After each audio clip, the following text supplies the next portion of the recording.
public comment on non-agenda item. Questions, comments, concerns? Anyone in the audience? Non-agenda? Anyone virtually? Non-agenda? Holly, just raise your, hello, Holly. Hello. Thanks for joining us. Glad to be here. You don't have anything in public comment by any chance, do you? I would like to just extend an invitation to everyone. We are having our annual meeting on August 29th. This is, I'm the new head of BSOA. Yeah, Holly, if you wouldn't mind, would you come on up in case there's any questions about it, B, so everyone can hear you online, and introduce yourself, please. Yeah, my name is Holly Coltea. I'm a mom of 3 kids at Ophir and Lone Peak High School, and I have taken on the new role as executive director at Big Sky Owners Association, and I'm just really excited to be here and work with the Water and Sewer District and Johnny and Amy and Lindsay and the whole team. And so to kick things off, we are having our annual meeting. We're ending out our fiscal year this year and into September.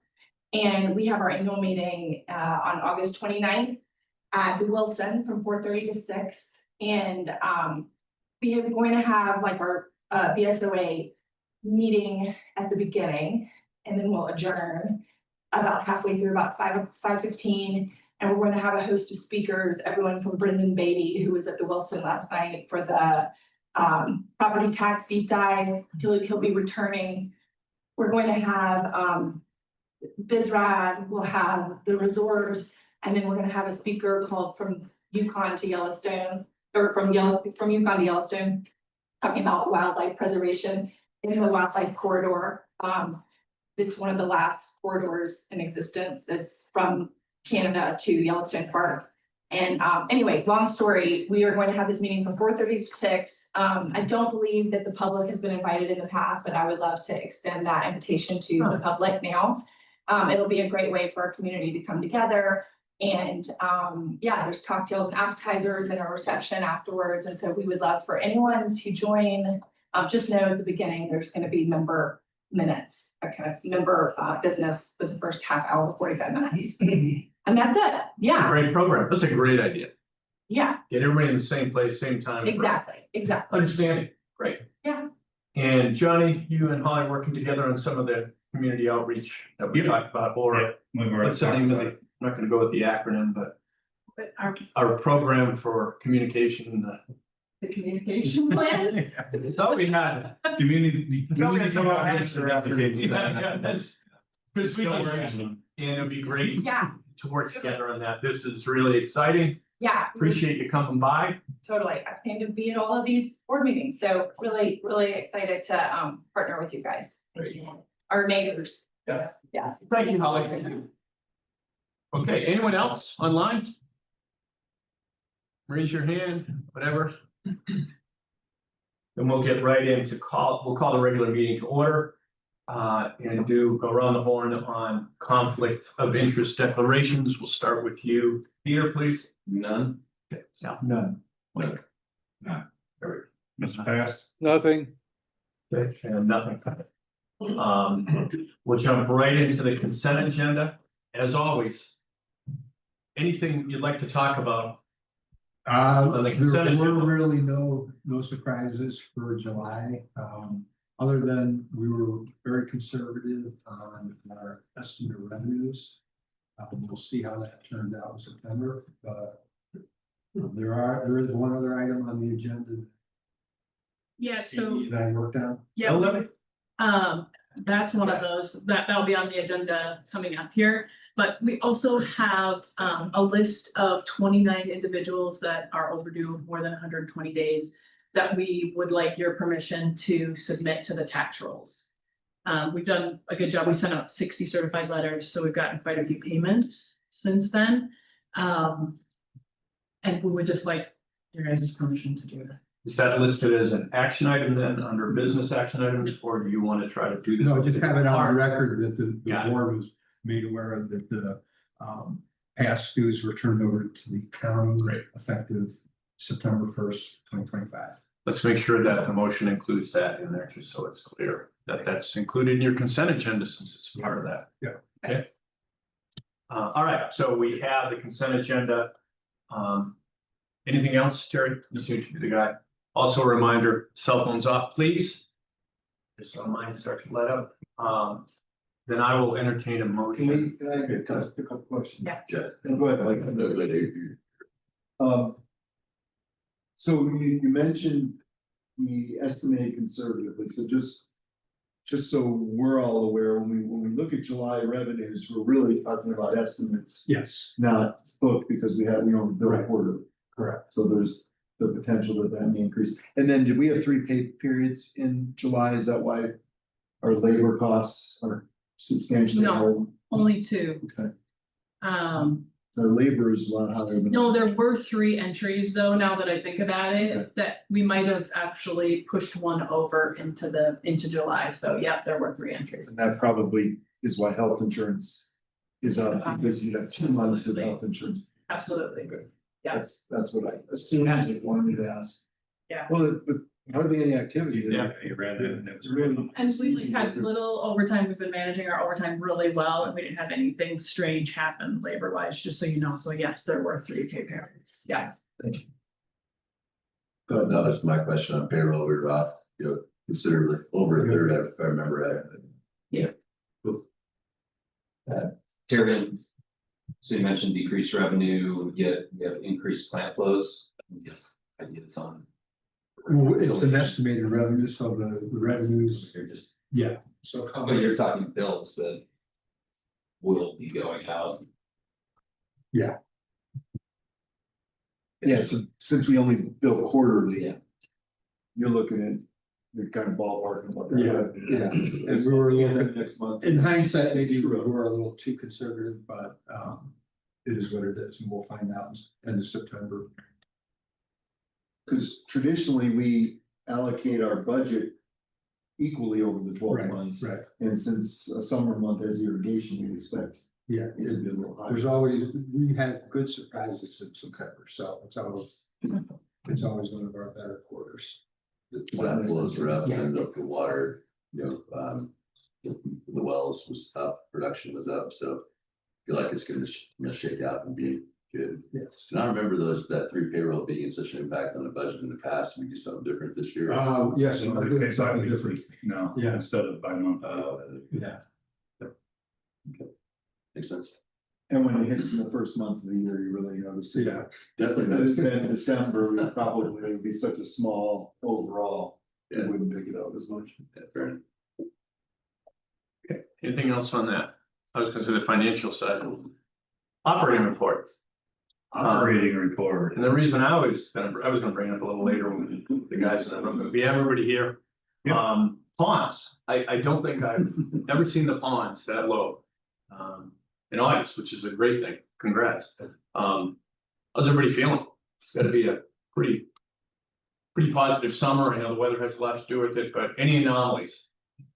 We've had a little bit of operational disruptions at our upper pump station, but things are going smooth nonetheless. Levels are good, we've been managing the resource very well. Moving water where we need to, working with our end users up the mountain and have a good game plan for moving forward through the rest of this month and into September and get those things nice and low going into the storage season. Are you drawing any fresh? Into the It's not system? drawing any credit. Is there a plan to draw fresh? There is a plan to pull a little bit just to exercise the right, but there isn't a need Yeah. to use any water out of the middle park for irrigation purposes. Yeah.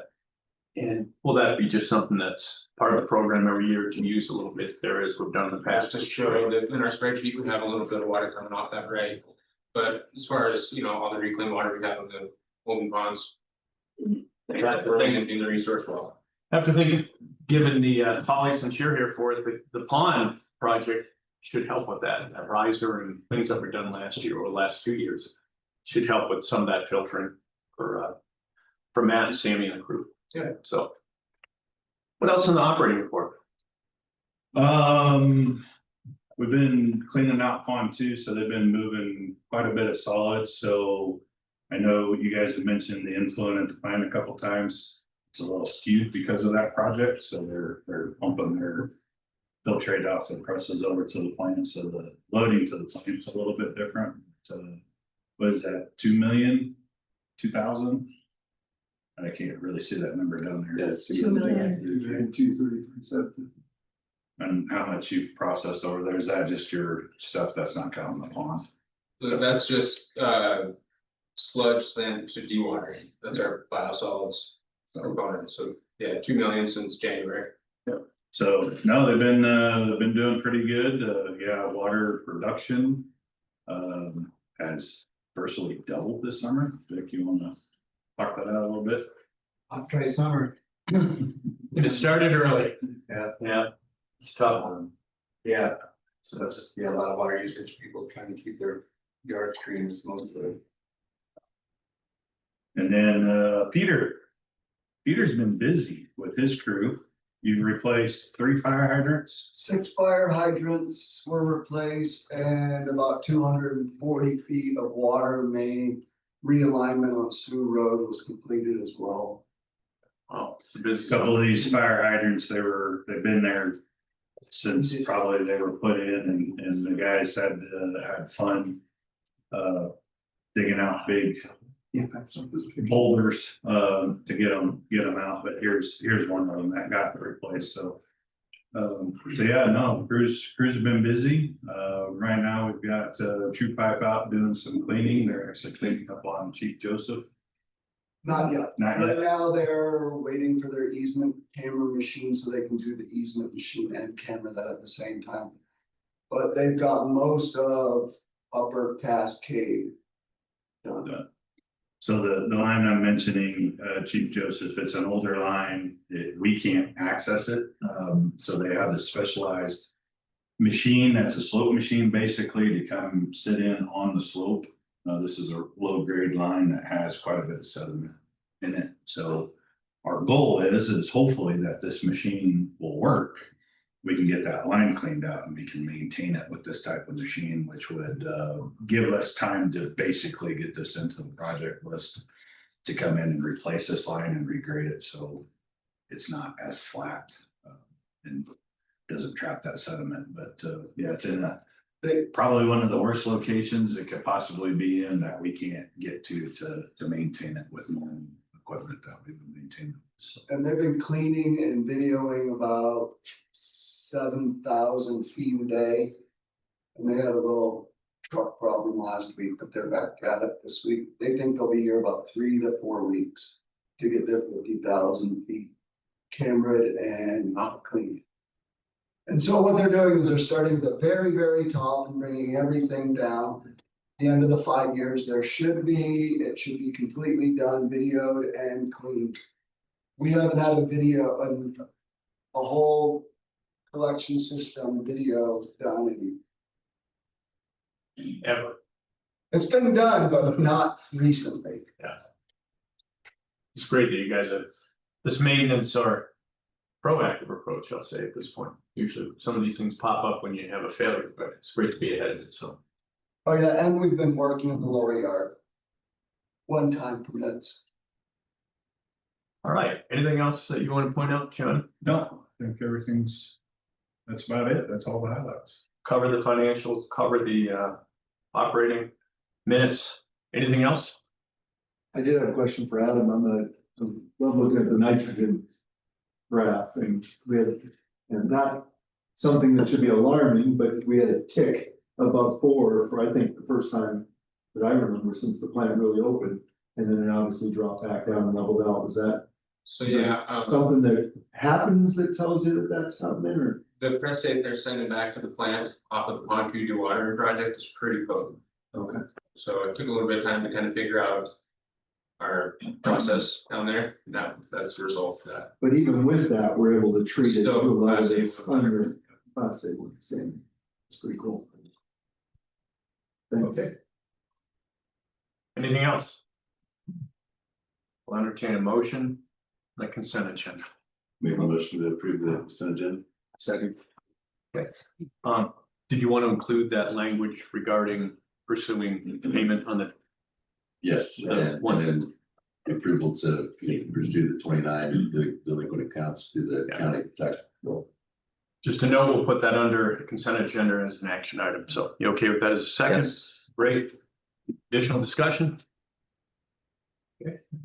All in favor? Aye. Opposed? Carried unanimously. Great. All right, thanks, guys. That's a great operating report. Those are the highlight to see how well the summer's going. So. Business action items. Johnny, your show. First up, Big Sky Fire Department, we have reached the agreement, so that is the first up. Is to approve the board president to sign that agreement. And then we can do the second reading on their ordinance. Any discussion? So we would sign that. I got it right here. Yep, and I'll entertain a motion that allows me to sign that document. I'll make a motion to approve the annexation of the Big Sky Fire Department into the district. Great. Second, Second. Al on the second. Discussion? All in favor? Aye. Opposed? Carried unanimously. Second reading on Big Sky Fire Department annexation. Yes. Anything changed, Johnny, from the first reading? Nothing? Nope. Do we have Susan on today? Yes. Yes, okay, just want to make sure on some of these that are coming up.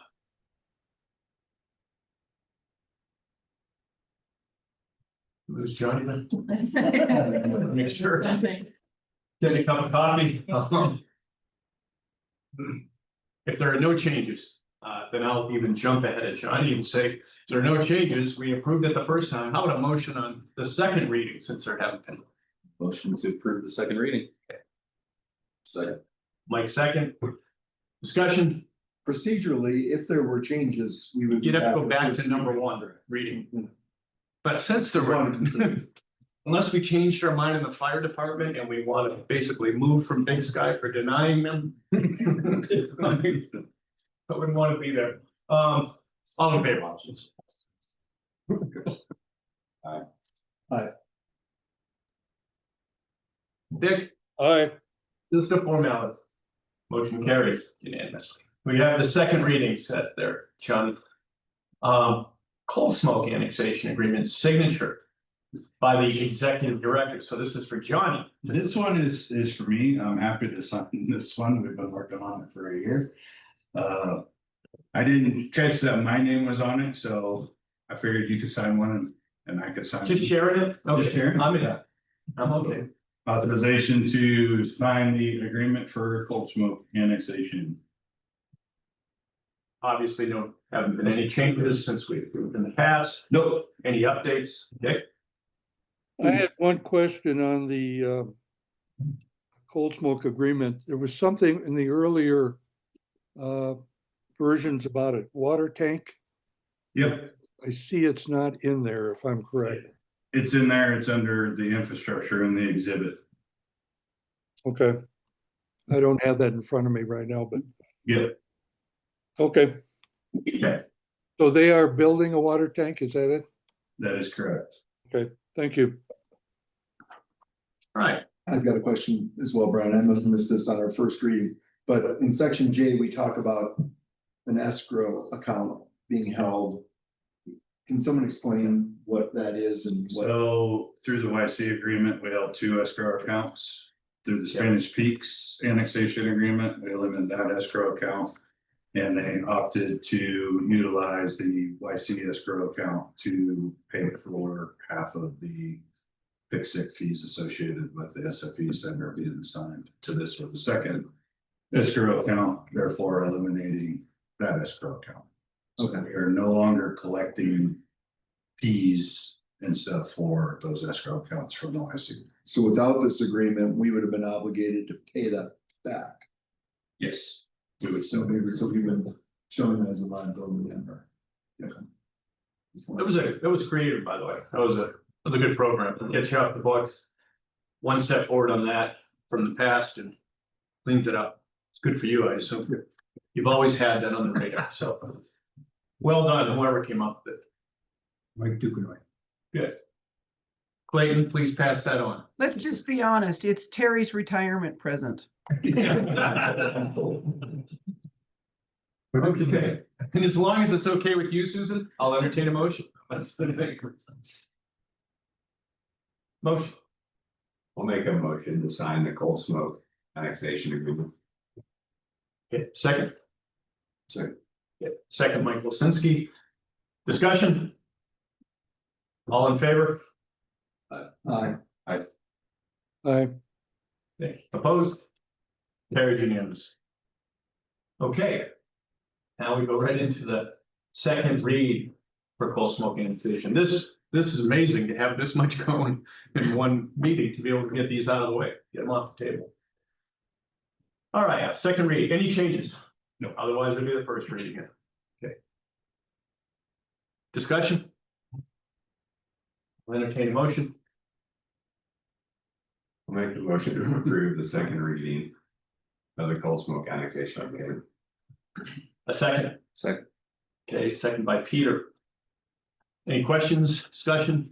What, Brian, what does this mean?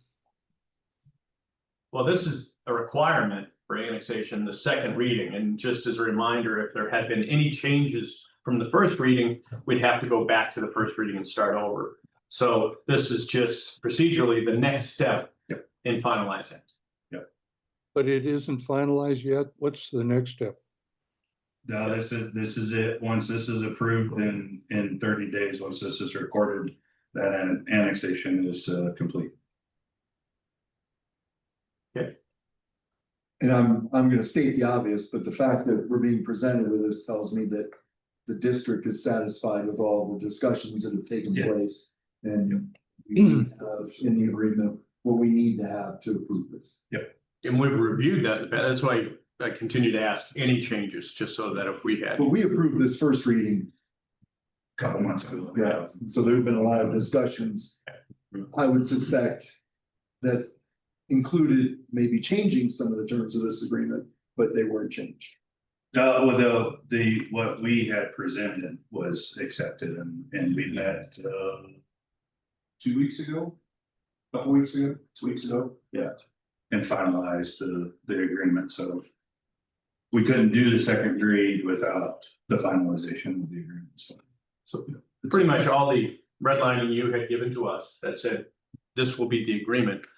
Although there was discussion and negotiation going back and forth, that is what we're approving indirectly with the second read. Okay. All right, we have a motion in a second.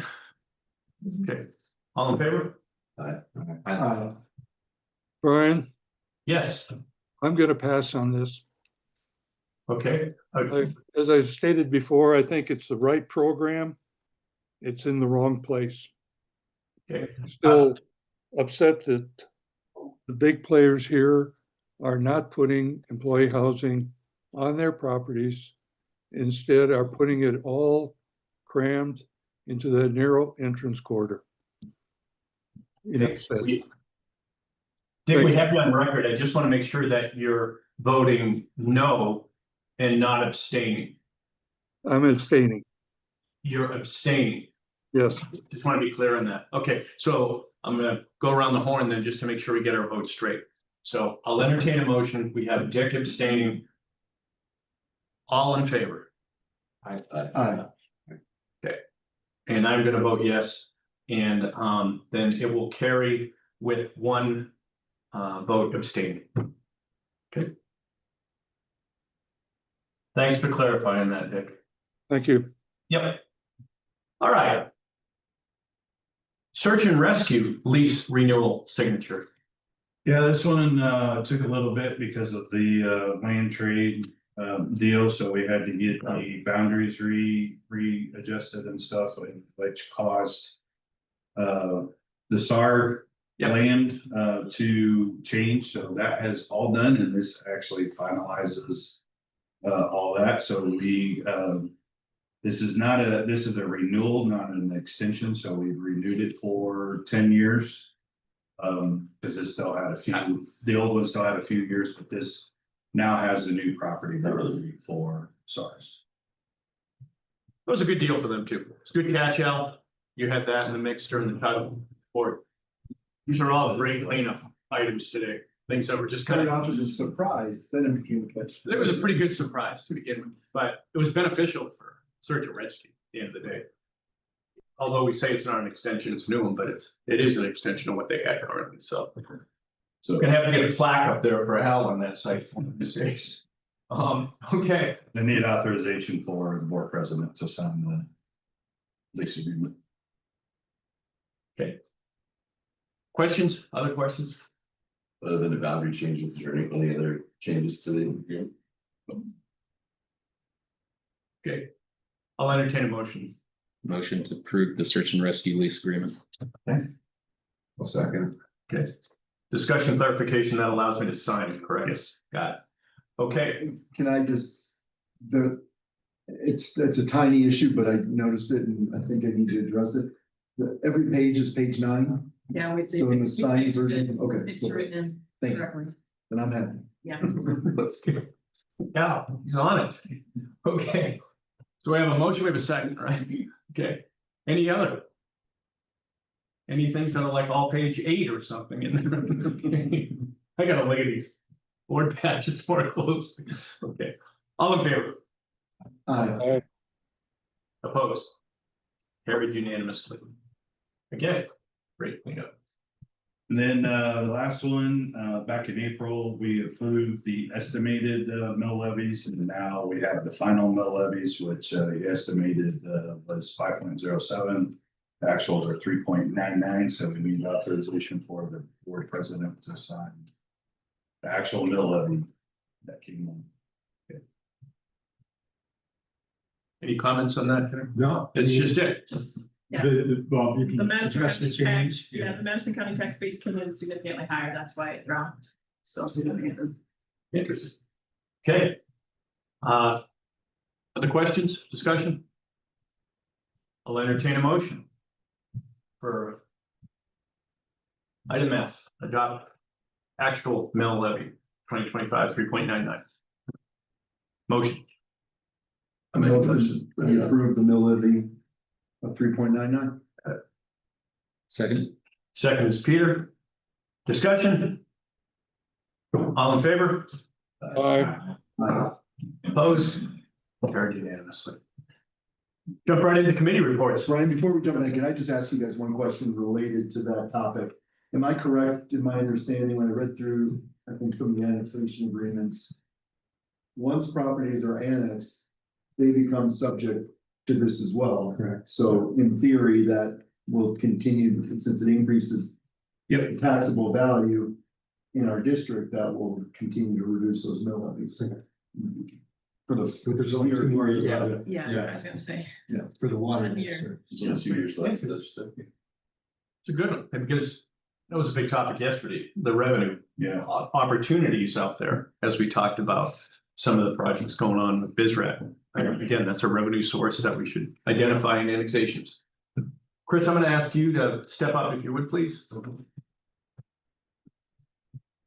Dick, any comments you have on our last meeting regarding Flatiron, feel free to hop in, make sure Dick is off mute. If you want to open, I'll be glad to pick it up from there, but Dick, any thoughts out of the gates on the Flatiron subcommittee meeting that we had? No, I'm good. Chris, I'll give you just a quick summary of where we started going with this. And we don't want to get into your business or anything, but I think it's very important if what came out of this is this. Have you sold the Gallatin County property? No. Okay. The reason I'm asking is this: we want to make sure that that we have open communication regarding the agreement and things that may happen in that agreement. You have a very unusual situation here, and each one of the, I'm going to say the agreement entities, whether it's Cross Harbor and Town Center, or the Spanish Peaks Agreement, Yellowstone Agreement, Flatiron/Lone Moose, and Boyne for that matter, with the pooling of SFEs. This is, each one is unique, and the considerations are unique. In this case, we're kind of bridging that gap between, is this flow-based or is it SFEs? And ownership is a big factor there. In all the agreements, ownership is a big factor. And I'll use Boyne just because I know it better than the other agreements, or it's clear in my mind. For Boyne to pool their SFEs, they have to own the property. And you being in a flow-based agreement came up and or has flow-based criteria and SFE. If you are to transfer, if you transfer a property, that changes things. And it really adds a complication in the sense that your flows, they will be responsible, you'll be responsible for their flows. Think about this, because they're getting their water and sewer district entitlements that are based on flows at a maximum and SFEs. Once you change that over, I'm just going to use an example, and I want to make sure that everybody on the board, I'm not just talking to you, but it's an update so that you don't say, wow, these guys didn't tell me these things earlier. You transfer that property, and I'm just going to use an example. 400 SFEs go on that property. That's what you transfer them, because we don't issue flow-based permits, and they're going to need a flow-based permit. And their flows are moving along, and they are they're over the top on your allotment per year, 38 million gallons. That will affect you, number one. But number two, if it's the other way and they have a reduction in flows, they can't come back and say, okay, we want 100 SFEs, we're below flows. I'm saying that from is that your understanding? Have you contemplated that into that transaction? At this point, we're gonna keep the entire property intact. Okay. Under the same ownership. Correct. Got it. Okay. That clarifies a lot, so. Yeah, that was hard. I read the email, so just to probably make it a little bit more simpler, but Spanish Peaks is Spanish Peaks Resort. They own and maintain the overall conference of that, so they have a pool that they can apply. And that's what we were basically needing to know. Because if it goes the other way and you are no longer the owner of that property, then everything transfers to the new owner. So if it's like Lone Moose Resort and you're developing that area, then the SFEs can stay within that, and then we can in fact pursue, just like we did with Spanish Peaks, where they can bring in more property into their umbrella. And they're owning the SFEs and assigning it to the property. This was more of a courtesy for you. I understand. Because we have to follow the same boilerplate as we go along with those agreements. So it's not an ownership change, because the Spanish Peaks and Yellowstone Club changed ownership over time as well. So it's not a change of ownership, they're splitting the property. Well, the key is this, the agreements are signed.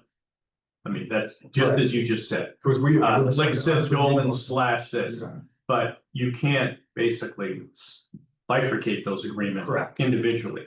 But you are still, I mean, for good or bad. And how does it work then? So take it forward. Okay. Because I think this has happened as well. So say you've got Spanish Peaks Resort, then it gets subdivided. Or you've got one tract of land. Then that land gets subdivided eventually.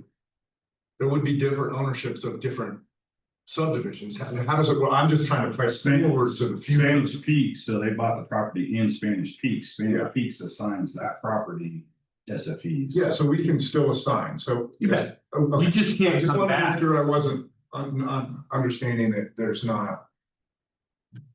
It's a one-way street. So you assign One-way street. you assign 400 SFEs to that property. Correct. And if it's not, I'm gonna say like kind ownership, the same ownership, and the flows are much lower. So let's say you get a premium, you can't go back to that entity if it's in a different name. Claw it back and then put it back in the pool and then. And say, hey, and you can't basically segregate those flows and say, my flows are lower, I want this. It'd be impossible to track. Correct. You have one blanket ownership, all those rights, responsibilities of the district are preserved. Once you peel that off, and not to disagree with you, Johnny, but if, let's say with Spanish Peaks, they sell a hotel property up there.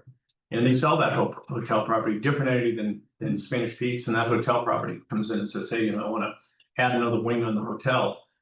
they can't take them out of that pool, I believe. That's the idea. It's the same way once You can't that. take them out of the Spanish Peaks. Pool, but- No, once they sell that property and it's no longer under Spanish Peaks control. They don't own, unless Spanish Peaks owns the property. Makes sense. I just want I to. gotta think about, I don't think I thought through it completely, but I appreciate you. I think the key is this was nothing more than us talking about how we transition from an SFE base to a flow base. Okay. Once you start selling properties off. Yeah. And it wasn't anything more than looking at the agreement saying, this person is no longer a part of the, I'm gonna call it the pool, because that's listed on our table 3.01 as the Boyne pool. And I know how that works with Boyne. We've sold properties in the past and they came back and said, hey, can we get some more out of your pool? We go, sorry, we don't own that property. They're not, whatever new owner is, okay, I got it. I don't know if I can repeat it back to you perfectly, but I think. I don't know if I can say it again to you for even. On Yeah, that, but but once a piece is sold, that party is no longer part of the agreement. part of the agreement at all. It's Got it. completely separate. So they just that basically that property is moved out of being governed by the agreement. With one asterisk.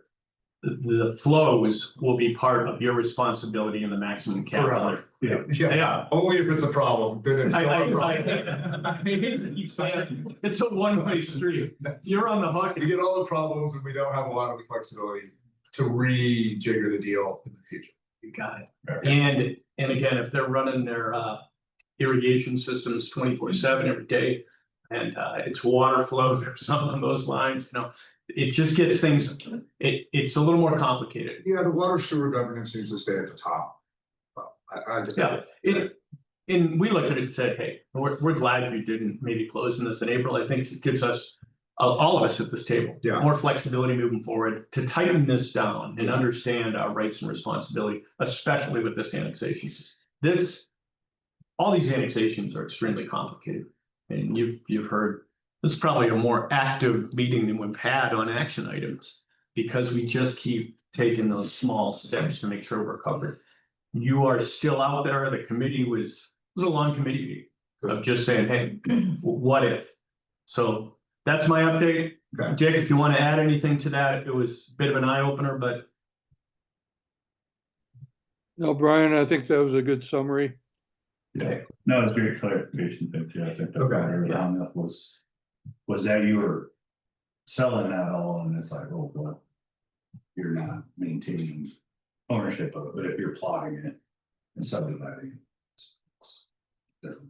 Okay. And I just want to be clear, I believe properties, whether it's town center, town center is probably, I know they're under the same umbrella of the Spanish Peaks Agreement, Yellowstone Club Agreement, and Flatiron / Lone Moose. Town center might be a better example because they do peel them off and they have some of those rights, but it's a different agreement in how they do it. Then there's the Boyne Agreement, but we'll use that as just another example. You may want to contemplate that moving forward. And Johnny's going to have that in some of the discussions as you move forward with finalizing that agreement. And whether it's flow, whether it's SFE, it still trickles down, right? So right now, there's just basically the agreement covers the land that's in the district, but we're talking about annexation expanding out. But basically, we've got one owner that's party to the agreement. But eventually, you'll have 300 ratepayers that these SFEs are going to get assigned down. They're going to go from the master down to a development area, then they're going to go down to a user. So there's already a path to allocate these things out. Yeah. We just needed to know who the master was going to be. Okay. Consider one master, one party, still just a single party to the Yellowstone Club Agreement for the Flatirons. You got it. Cool, and I appreciate it. It feels like we're moving up in the priority, maybe not in the priority level, but we're getting to this Flatiron piece. That's my hope, is that we're finally to the point where we get some of these other ones that I understand super time sensitive. Ours was less time sensitive, but I'm hoping more. Yeah, I think it's momentum at this point. It had momentum and then it stalled until we can get clarification. Perfect. I think everyone at this table, Dick and I included on the subcommittee, have a better understanding of the considerations that need to be finalized in this. for your benefit as well. Yeah. We just wouldn't want you to come back and say, well, wait a minute, why can't I do this? Right. It's not the agreement, not the ordinance, so. Just want to be careful. Yes, and I appreciate that. It- And I realize we're not done, so there'll be more of these discussions, and there'll be more questions from us on exactly how the mechanics work, but I appreciate understanding that. What, if we made any decisions, they would impact this. Don't do anything not understanding the impact to the Yellowstone public. This is progress. They would feel that way, a little better understanding. Great. Appreciate it. That's my report. I'm covered. Thank you. We had a Canyon meeting yesterday, Shane is on, Mace was on, but he still is.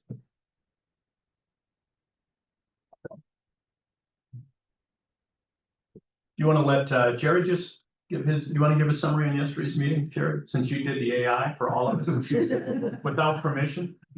It was great to hear myself talking in that. Going. A very productive meeting. Go for it. Overall, we're getting down to the selection committee. We've got 3 finals that we're gonna do. We do have an ordinance, a resolution that we've got to adopt to approve the alternate project delivery method, which we've hired or selected an independent contractor estimator. Is that the cost estimator,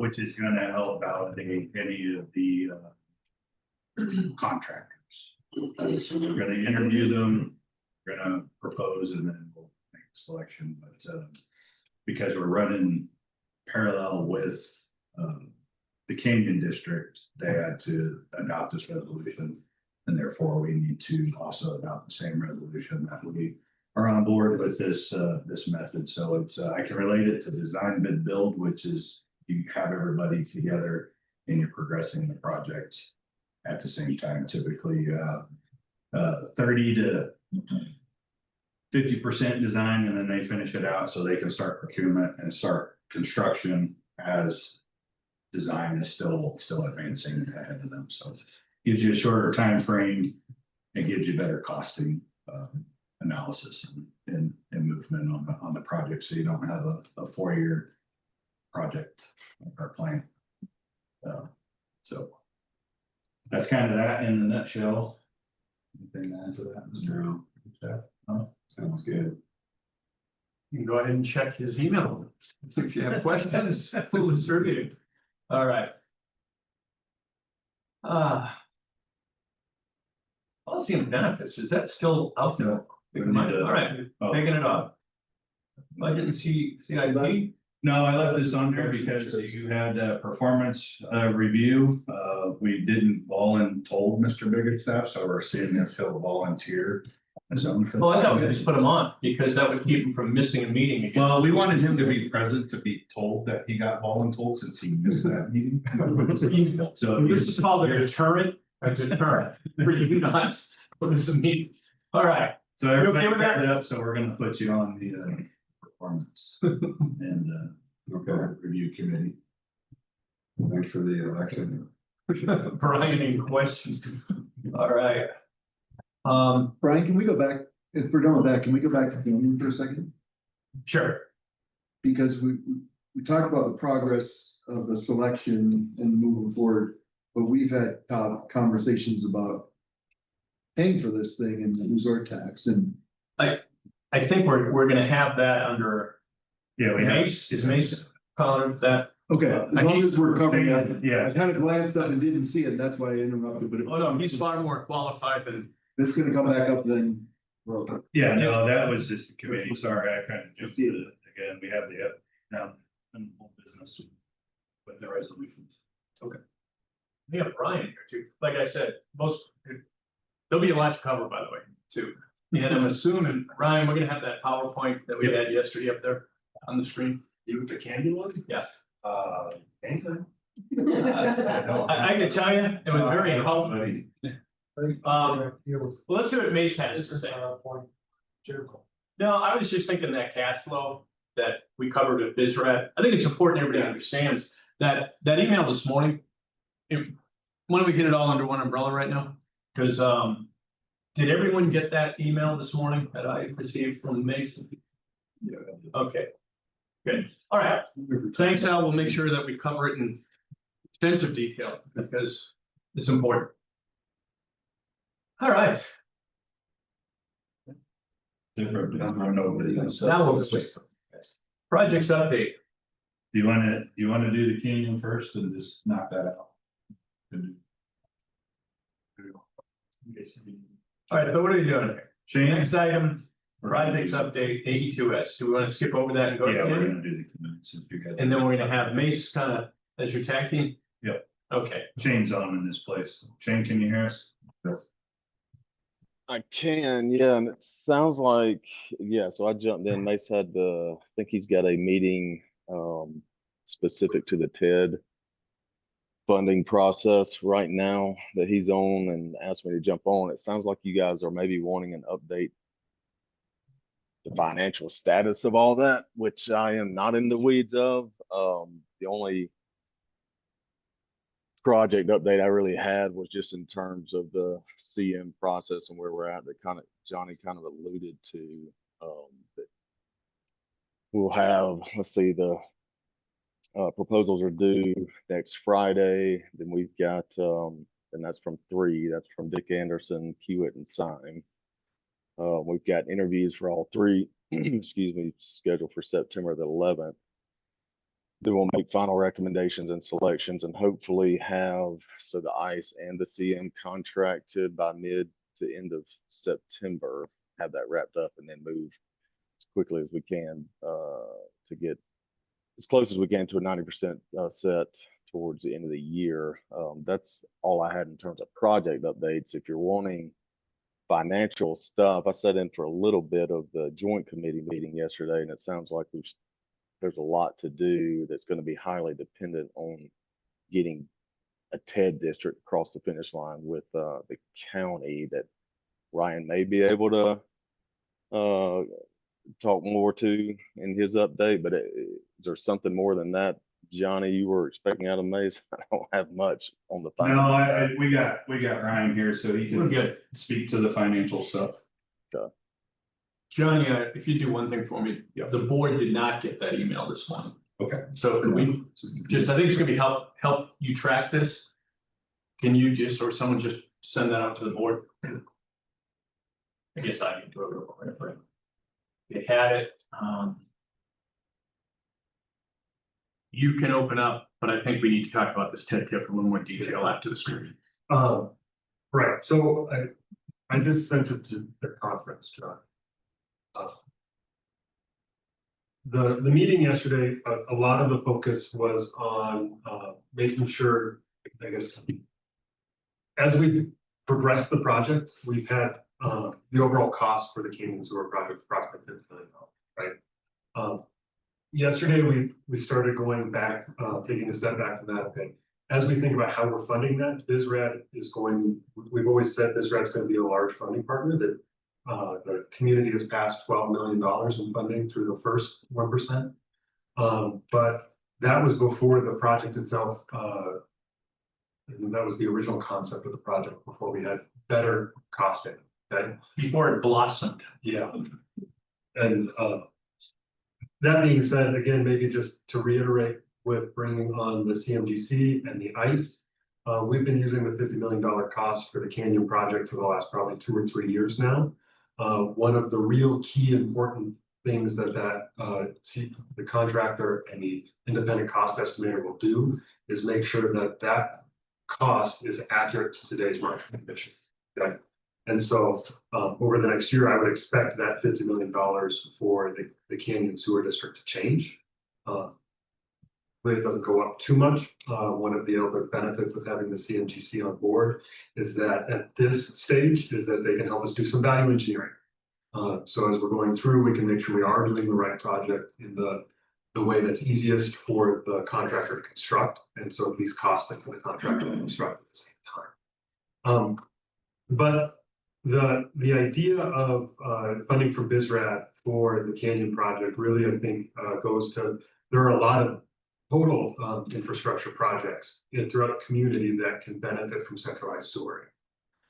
So it's not just their contribution to the Gallatin Canyon project that will help improve the environmental impacts from centralized sewer as opposed to septic systems or those other benefits that the community will see. There's the idea is that we've got the phase 2 as well, kind of that's been on there that we've been saying for a long time. It's really important that we have BSRAD buy-in to be able to say that there are other entities throughout the district and throughout the community that will benefit from having centralized sewer and being able to better treat. I think you pointed out the fact that the nutrients that the plant treats are quite a bit lower than you would otherwise see. And so I think that's really the key there. The idea that there is a larger pool of money that goes to different entities throughout the community to help really improve the environmental impact from discharges into the septic systems and going to centralized sewer instead.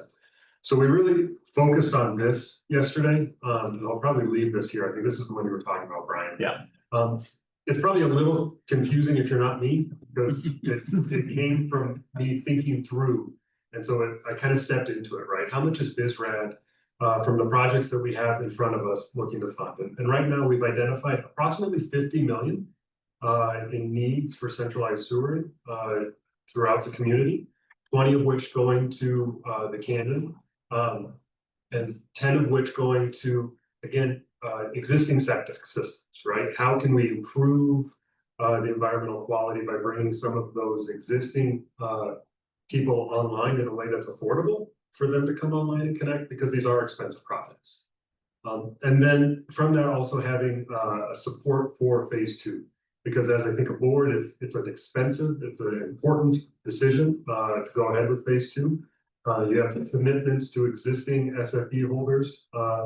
And in order to be able to actually take on some of these newer discharges to the system, we have to be certain that we can responsibly pay for phase 2 without breaking the existing ratepayers, right? I think that's a fair way of saying it. Bearing the burden rather than passing it on to new clients. Right, and so I think that's where really we had members from BSRAD, Danny was there, and then Kevin was there to really make sure that as a group, we're all kind of hearing the same message, understanding the same costs that are out there, and so that it won't be a surprise moving forward. I think the feedback I heard yesterday was that from, and is anybody from BSRAD on or later here? Okay. Was that BSRAD is. I was going to say, let's just see if I'd like them to be given the opportunity to chime in if they. Okay, got it. They reiterated, and I think everybody's aware that the TED being a critical piece of this overall funding picture. And my takeaway is that at some point we've got a lot of different pieces moving forward, and whether it's the state being on the SRF side funding it, whether it's BSRAD, whether it's the TED TIP, there's a lot that I think everybody's kind of looking at each other, waiting to see who moves first, be able to feel confident moving ahead with the other pieces. Is that probably a fair way to describe it? Yeah, I would take it a step further. What I heard was Canyon doesn't happen without TIP. I just want to be clear on that this isn't about exploring options. The Canyon doesn't happen without TIP. That's what I heard yesterday. Am I correct with that? From the BSRAD perspective. Correct. Okay. Because if you see in front of you, there's of the 50 million, if we're anticipating 20 from BSRAD, we have to identify $30 million. We've got a piece of that coming likely from ratepayers on bonding through the SRF program. We've got some of that with direct developer contributions. We've got some of that with existing grants that the Canyon project has received. But there's about $15 million, give or take, that we earmarked as coming from funding from a TED through tax increment financing. I think the big surprise when we got to that point was all of a sudden we're batting around a number of $100 million for all encompassing. Yeah. And that became overwhelming. And then if the hub of the wheel is the TED, it's going to be and I'm not disagreeing with anyone on it. I'm just saying, wow, then we better get campaigning. And I gave him credit at BSRAD. I said, boy, you just finished one of the best campaigns ever. Same thing with housing trusts. You guys are the role model for getting something like this through. And we need to look at the template for that or the framework for that. Right. But then this morning, what you'll have is Mace's summary from the county commissioners. And that just seemed like a whole new game at 5:29 a.m. Mace was up and working early. 5:29 a.m. I opened that actually and said, wow. That wasn't his summary, that was from the commission. Yeah. But it was actually recapping an August 6th email. Yeah. But then he gave us summary, see below bullet points. And so it's just great. I mean, that's what the board meetings are for. Yeah. Is to take these subcommittee meetings and really, rather than sit through 2 hours plus the after meeting is always when things happen. And really just encapsulating, getting your expertise on this, because you're doing a great job at the models. At the same thing is definitely touching nerve when you start hearing that was tough. And maybe to reiterate that 100 million, I think that if you think about phase 2 being approximately 30, the canyon being about 50, and then other costs, connecting firelight, environmental.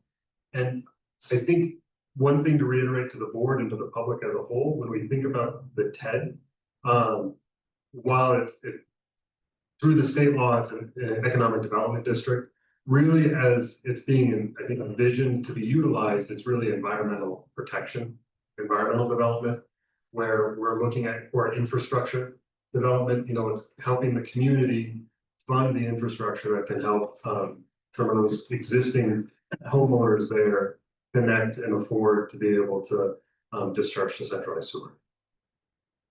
It was probably the most productive committee meeting we've had that I've been involved with. I mean, I think Jerad, it's a lot of participation going on back and forth. And you probably new for you for a lot of it, because you haven't been on that long. Yeah. From a shock value, I think that was, I think it's a positive, because now we know we're dealing with, I would just say, as we move forward on any of these, we discuss priorities. And I think Kevin did a great job, again, of just defining, look, we have priorities here. Kevin is 100% workforce housing, and that's a noble cause, no question. Everybody supports work. Then we have environment. Of course, that's a noble cause, and we're going to do that. Then we got a little more granular and said, okay, let's talk about firelight. How does that come into the mix? And when I say we got a little more granular, again, Kevin participated and said, before I don't want to speak for him, but he basically said, hey, before we subsidize hookups for firelight, he has an issue with saying second homes. I have a problem if they have a second home, and the BSRAD's going to pay for those. So we really started dialing this thing down to the mechanics of the financial model, although small. Let's say it grows to 10 million of the big bucket. Then we started getting into, then how do we create more revenue opportunities in there? And I repeated at every single meeting, we're going to go to phase 2. We've got to look at 3 things. We have to look at how we're going to handle the expense of dormant inventory, which we have now. And I think we're going to be moving towards that. Al, you've had some great ideas on that moving forward in the future with our current dormant inventory, how we would pick up the expenses for surplus inventory going into phase 2. And then it's a tough one, monetize SFEs, monetize them so that we can cover this delta or these budget gaps.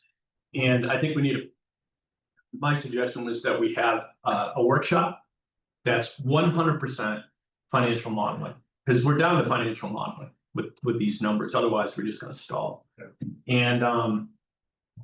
And a lot of people have been thinking about a lot of things, and to hear that this will not be a ballot item, did I hear that correctly? In 26, it will not be a ballot item for any of the water and sewer. The TED district will be, or the. Well, what I've heard, And maybe I think this is the new. You one. take better notes than I do, so I'm gonna go with you on this and hang my hat on you. What I heard is that from a BizRad perspective, and again, that is where I bet everybody's kind of waiting on the others. Yeah. Without a TED in place, they wouldn't feel comfortable moving Yeah. ahead with a ballot in 2026. Yeah. So to your point, if the Canyon could get the TED in place soon. But I think we've got probably more work to do than to be able to be ready for a ballot initiative in 26. And so the likely is that we wouldn't see it till 27, but there is still a chance for 26. It wasn't written on. Again, today's email's a little unique in that, but I think, again, I'll go back to the big three that we're trying to cover here, and all three are equally important. Environmental, workforce housing, those are the two heavy hitters, and then you come in with the firelight. If we don't get this plant expansion, we don't get some path for that, not to say that we need to know immediately, but we need commitments for checkpoints along the way, that if you get this, we will do this. It's kind of, I'll call it a flow chart of our financial model. This was good, but like you said, I think people were tilting their heads at it. Yeah. Including me, I was like, I better pay attention here. I have a quick question, because I want to make sure I'm clear, and maybe this question wasn't answered. When resort tax said that they may be willing to contribute 20 million, is that because that was the limit of their availability of funds, or that was all they were willing to commit to a project like this? For which project? Are you looking at? Well, I guess either the others, because arguably that 15 million gap that we're talking about, TED TIF, could come from resort tax if it's available. It's not a restriction somewhere unless it's. Well, so these numbers are, I think, generally speaking, what you see ahead in front of you with the 20 to the Canyon, and then kind of the 10 to others that kind of, and then those flow back on kind of connection charges, right? The short answer is Mace developed these as probably as a nice way to put together a complete package that has different legs to the stool.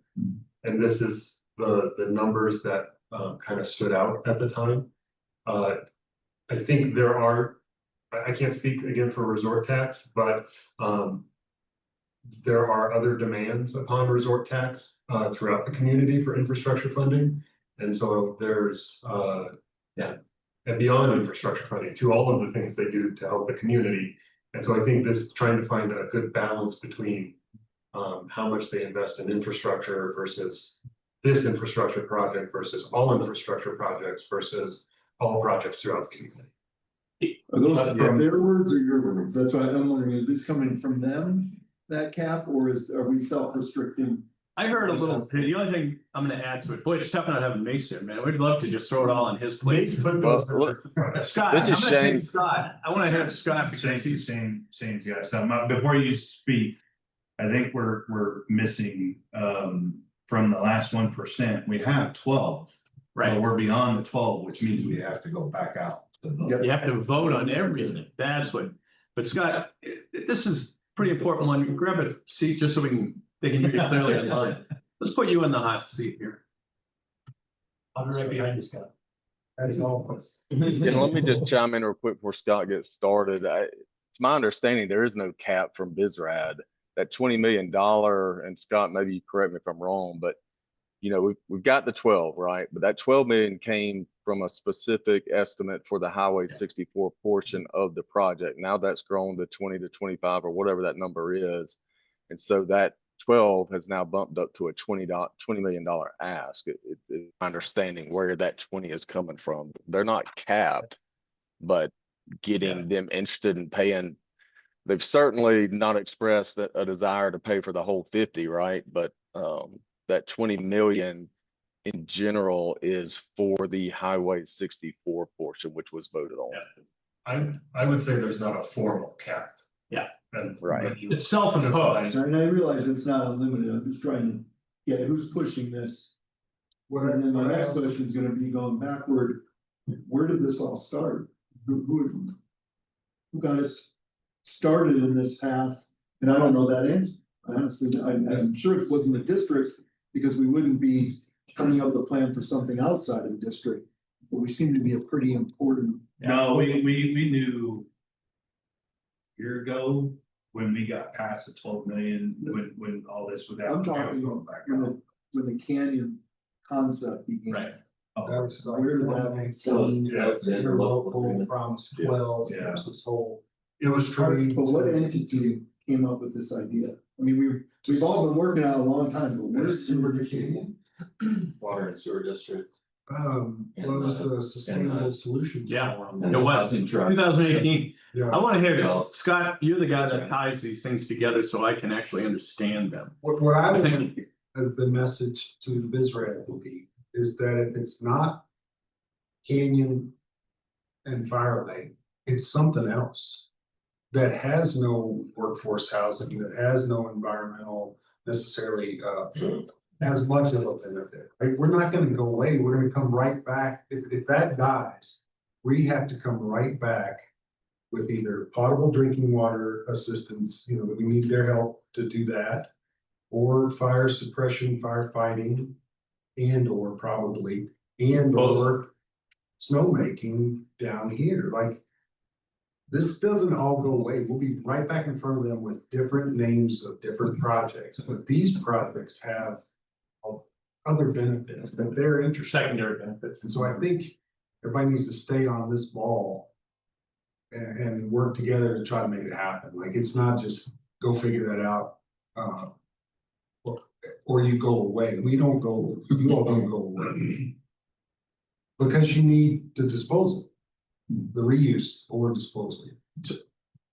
And you said that yesterday. It's a really good comment. And, you know, David, for you to hear, it's the same thing. It's not about choosing. All these are under the same umbrella. I mean, this is the future of additional SFEs for workforce housing. This isn't about choosing one or the other right now. It's we're all under one umbrella. The timing is there. These numbers are going up exponentially.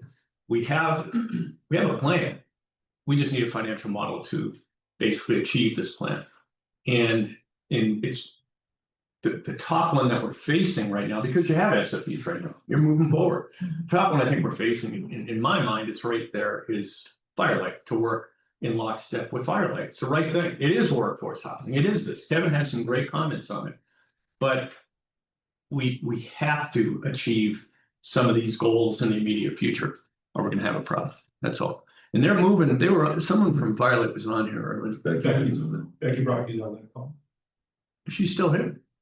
Yes, I'm still present. Yeah, you know, Becky, I don't want to speak for you, but it sounds like you're getting traction. And I've recently looked at some of the environmental modeling and things that go with that. And I can tell you it's personally a top priority. I mean, it's because it's right here. It's facing us today. And Scott, what you just touched on, there's a tremendous operational opportunity for us, given the location and given the winter disposal, without having to build another pond. If we can get the permitting in place. I mean, this is low hanging fruit. And protect your aquifer. There's more to it, definitely. So I think we're all in great shape. That's what these meetings are about, is to sit there and say, all right, where are we really at? And yesterday was a good meeting. You know, I think friction sometimes, and it was just priorities, is a good thing. Because everybody puts it on the table. And hopefully there's consensus at the end of the day. So does that help with some of the things we're talking about to get clarity on? It was, and I understand Kevin's approach towards the TED. I get it 100. You can't leave it just sitting on the table. We'd rather fast track it, not do a TED. I hear him. We need to absolutely explore that. But if the TED cancels everything, we need to consider a plan B. That's all.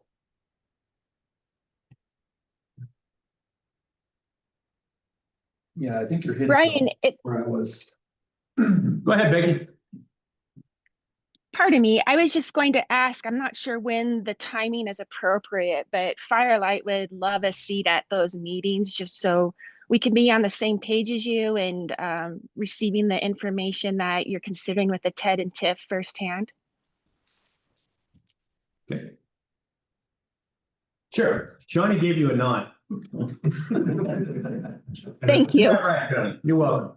I'll include you in when we, their public meetings, we notice them, Becky, but I'll make sure that you're, copied in on that. And not to Perfect. maybe speak out of turn, but there was conversation yesterday about expanding. So right now the tent is geared, it's very narrowly focused on just the canyon infrastructure. There was discussion yesterday about potentially expanding that a little bit further to capture some of the infrastructure. Gold smoke or firelight, I think was what it talked about, and so there definitely need to be, I think, additional conversations on what it would look like to expand that TED to be able to capture some of those other areas.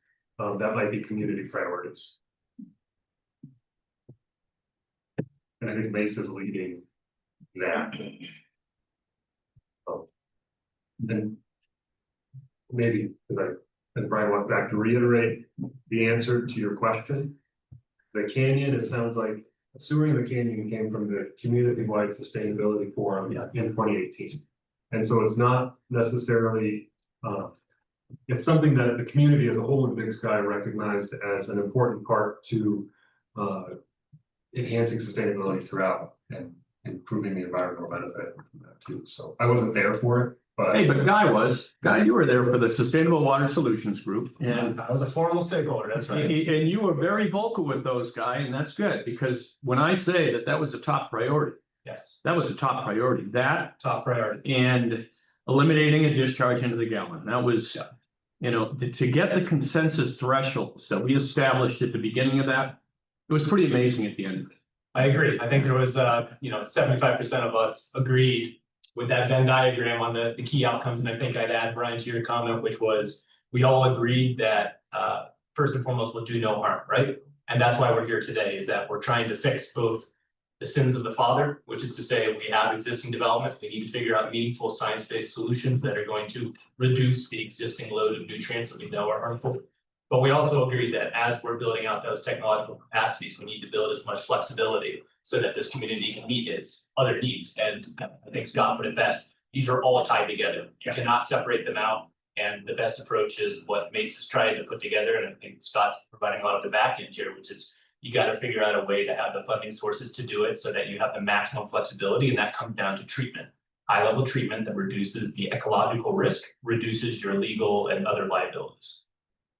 Great summary, and by the way, your name popped up a few times yesterday, and we're. Oh, I think you're no, don't go anywhere. Guy, here's our situation. We talked about different, stakeholders again, kind of revisiting the Sustainable Water Solutions Group. And, I mean, you had ranchers in here all the way out to Amsterdam. That's right. Like that, it was amazing. But we were looking to basically repeat that success for, again, consensus. But number two, looking to engage you as we approach the county commissioners for possible your support, and basically so you could voice the importance of what we're trying to do and the need down in the canyon. Yeah, I think you have my tentative support in terms of having those conversations and figuring out what a joint proposal would be. I'm certainly willing to twist some arms in the conservation community with, but that's what I was going to focus. And I would offer that some of the necessary horse trading in that needs to be telling the county, like, if you're going to support this, we want you to stop, use your authority that you do have to create these perverse incentives for these one-off projects that make our projects much more difficult, right? If we're trying to create centralized sewer, if we're trying to have a comprehensive infrastructure solution that offers ecological benefits, as well as we can swallow it, you can't keep on allowing, two-phase subdivisions that are a mile down the river. That's antithetical to our purposes, and it's a disincentive. And we need to make it very clear as a community that the authority to stop that from the get-go says clear expectations from the county. And the commissioners have that ball, and they have unilateral authority. It's not a DEQ thing, it's a them thing. So that should be part of the discussion, right? Well, we have you on the list. I covered, check the box on my action item to reach out to God. I'm covered 24 hours later. Okay. You gotta fill Alan all the 20 or 30 things we assigned him yesterday. Yeah, exactly. He should have taken your daughter to college. We moved this meeting because I couldn't be here yesterday. Hey, but again, it was a very productive meeting. It was a kind of a reality check. And Oh, how's here? All right. I should have made the third. So what else do we want to cover? That, again, good recap. Need to get approval for resolution 2503 to. I don't know, lost. Or the alternative bid project for doing it. Window, we were basically on project updates, is that correct? Yep. Okay, And we moved the canyon. We moved the canyon above 82. okay. Want to follow the rules. Yes. All right, so we're out. Approval for resolution 2503 for the alternative bid project. Yeah, motion for that, please. Mr. Chair, if I could, I did not familiarize myself. What is that resolution? Could you give me the clip notes? It's to award the alternative bid package for the team. It's that power done. Shane, you want to explain that a little bit better? Yeah, that's just a resolution that the Canyon District's already approved, but the MCA state laws have these bullet point items that you have to address as your how you're meeting.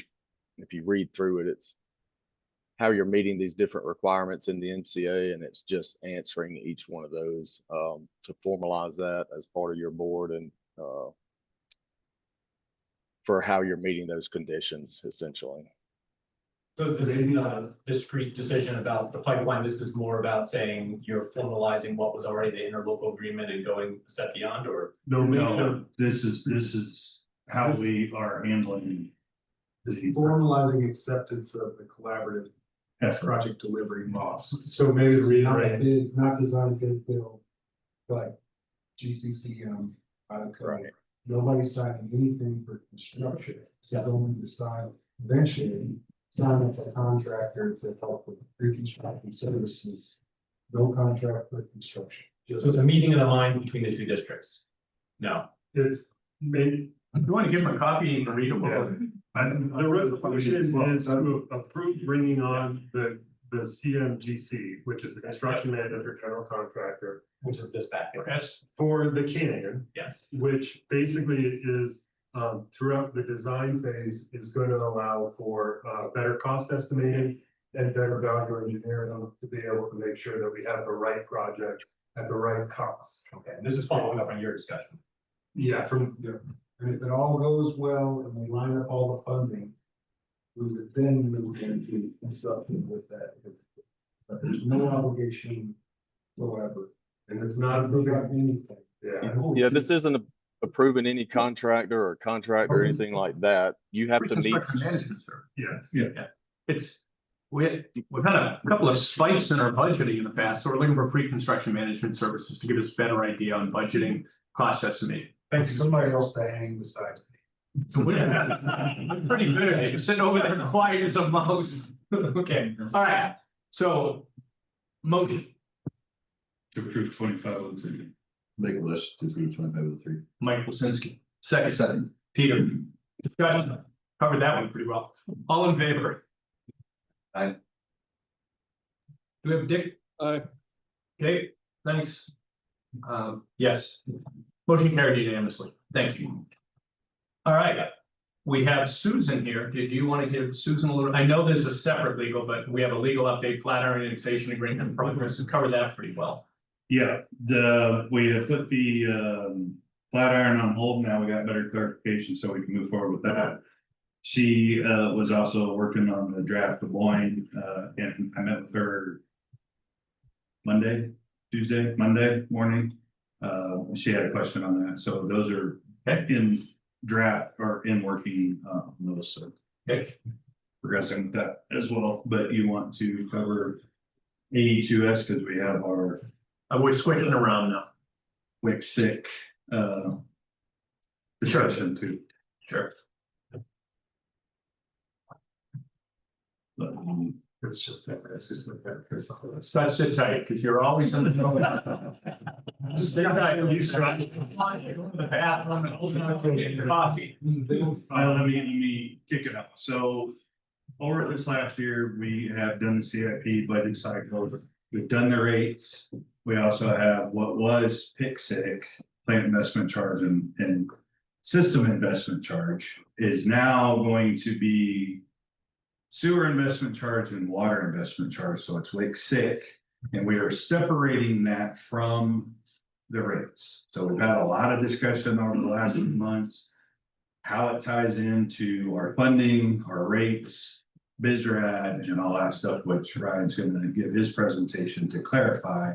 So this is the final leg in our funding piece that we've done, so we've separated that out and do have a resolution to approve the WIC and SIC rates after Ryan gives his presentation to explain exactly what they are and where they come from and what they fund. Thanks. So much of the presentation you'll see in front of you is building off that initial kind of revenue planning presentation I gave last month, and as you can see, I even got that today. So that's how we're building.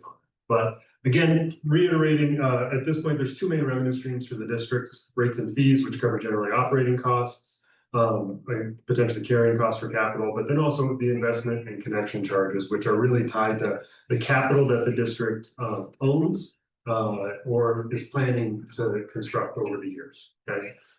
Today, we're going to be going through some of how we get to those investment connection charges to be able to show that how we calculate them, and then give you the actual rates that we're suggesting you adopt today.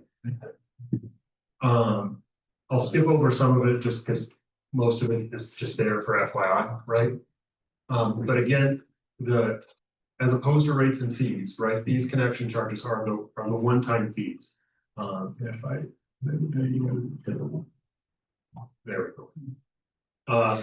Really that focus on how does new connections or growth within the district user base make sure that they're fairly compensating the existing users for the carrying costs or investment that they've made over the years, right? These are not impact fees, basically due to how state law works. And so while they may look similar, and I think there's a lot of good things that come from impact fee best practices that we've adopted for this to make sure that we're not double charging, for example, that we're ensuring that new users aren't held to higher standards than old users. So it's really, how can we fairly and equitably make sure that the district ratepayers are made whole, but in a way that doesn't take advantage of new connections. Can I add a little bit to that? So good case in point, we have Meadow Village, which was originally designed to service a certain amount. We have hit that capacity, that amount. So now we've got to expand it in order to be able to serve reliably everything else. So that's where these fees come in to help expand the existing system, increase a well's capacity, pumping capacity, storage tanks that have got to be added, mains that have got to be upsized. To Johnny's point on nomenclature, okay, this I've added in here to make sure that we are, it can be confusing, right? But now we're calling it the SIP, which is the sewer system investment charge. That again covers the sewer collection system, treatment system, disposal, basically all of your current assets that district users have paid for. The cash that the district has accumulated in benefit of those users and from those users. And then the planned investment, as Johnny's pointing out, that you'll need to continue maintaining and serving new customers. That formerly was the PIC, which is the plant investment charge, but I think it more accurately captures everything that actually goes into maintaining your sewer system. Similarly, the WIC covers the water system investment charge. And that, again, your wells, your treatment, your storage, all of those kind of assets that the district owns and maintains and operates. So.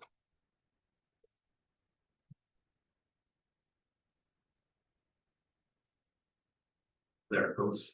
Again, I talked about it, but there's really three key pieces I'd like to break it into: existing capital, your pipes underground, your wells, maybe your treatment plants, basically what do you currently own that the district users have paid for.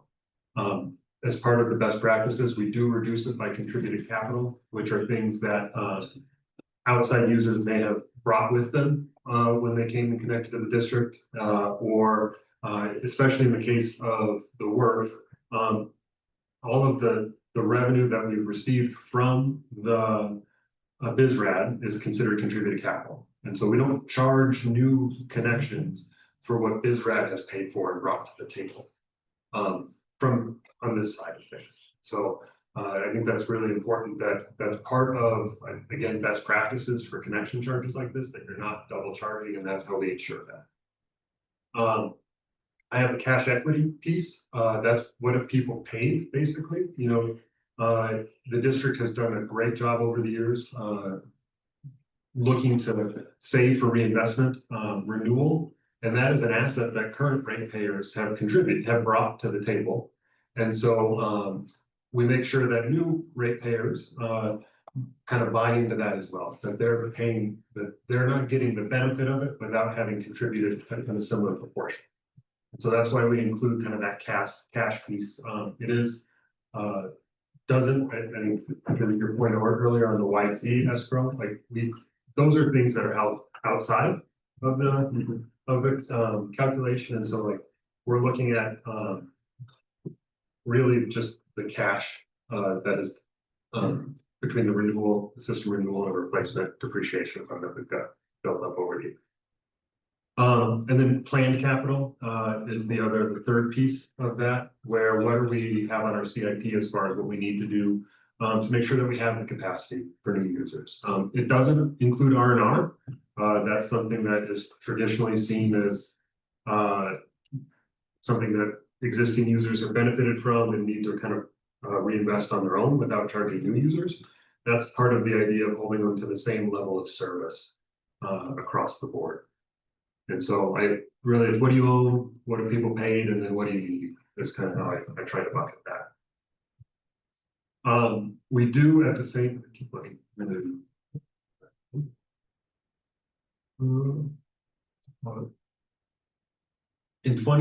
Last time the major update we did, we also just maybe to reiterate, recognize on that, what have people paid and what do you own, that there are a portion of things that have been paid by general obligation bonds, that's your mill levy funds, that people who have been outside the district and haven't need to pay kind of full freight for because they haven't been paying property taxes over the years to really fund that.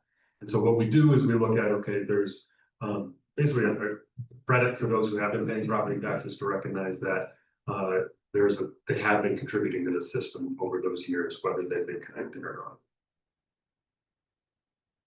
not. Yeah. Oh, you want to keep? Sure. So this is on the existing capital side, just to look at your in-place assets, outstanding debt. That's something, an obligation that ratepayers are going to be on the hook for moving forward still. So that's why we netted off there. Here you see calling out the BSRAD contribution on the sewer side. And so really that net value down in the bottom, when you account for all of these things, you have about $25 million, $24 million on the water side, $18 million on the sewer side. And so I think that's what we have there. And then you see with the geo bond credit, it reduces it slightly as well. Higher than the water side, just based on the assets that are there. Cash equity, and these we have updated, I think, for the most current year end, fiscal year end. And so you do have more cash on the sewer side than on the water side.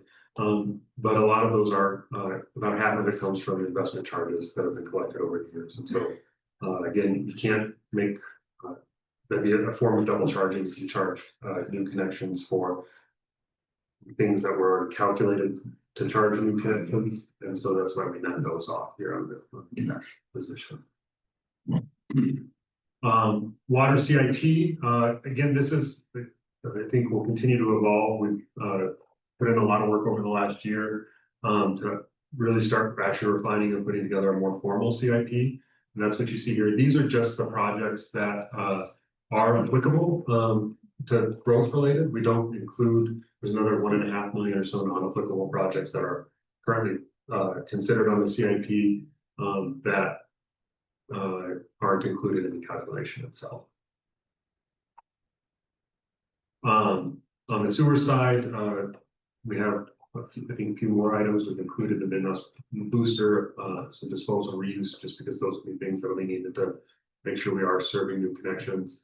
The phase 2 is out there, and I think maybe one clarification on that, as you see the 31, it's like, I know a sticking point there's always a few different numbers out there, but what I try to do on this side as far as the plant investment, or the sewer investment charges, is making sure that it is kind of indexed to one of our best thoughts on when it might happen. And so as timing changes prices, I try to keep those as updated as possible. But then again, I think be refined over the next couple of years too. And then also, as the CIP changes, as things get refined, I think we put it together a pretty, I think, user-friendly model that can pretty easily get updated to kind of reflect those in the coming years. But as of now, this is our best estimate for future capital needs. Resulting fees on the water side, this is, I guess, the first step of it, looking at a per capacity or gallon basis. And then I'll change it, I'll translate it to SFEs. But this is how he needs them. Yeah.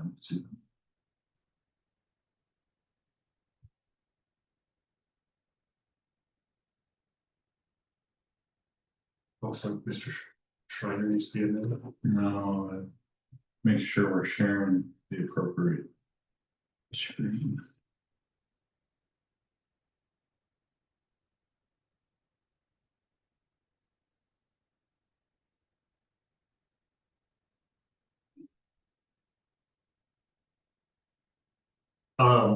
Basically, it comes down to about $30.88 a gallon. With a deduct of $6.57 if you've been paying the geo bond. On the sewer side, it's about $61.56 a gallon. These the capacity, just to note, are based on the redundant capacity of the plant. As opposed to the full 1.8 whatever, recognizing that of the 6 trains, when it's fully built out, one of them would need to be kind of held as make sure that we have the flexibility to be able to treat it in downtimes. And so with your SFEs at 82 gallons per day capacity, what it ends up being is 2532 for the water side, and then on the sewer side 5047. It's a slight, maybe more than slight, depending on who you are, reduction from the previous one. That primarily is driven by the change in value in SFE, where SFEs used to be 107 gallons per day, and so we needed to make sure that we're recouping that capacity for those users. But with the re-rating, it's been put down to 82, so it's reflective of that. And that was my last.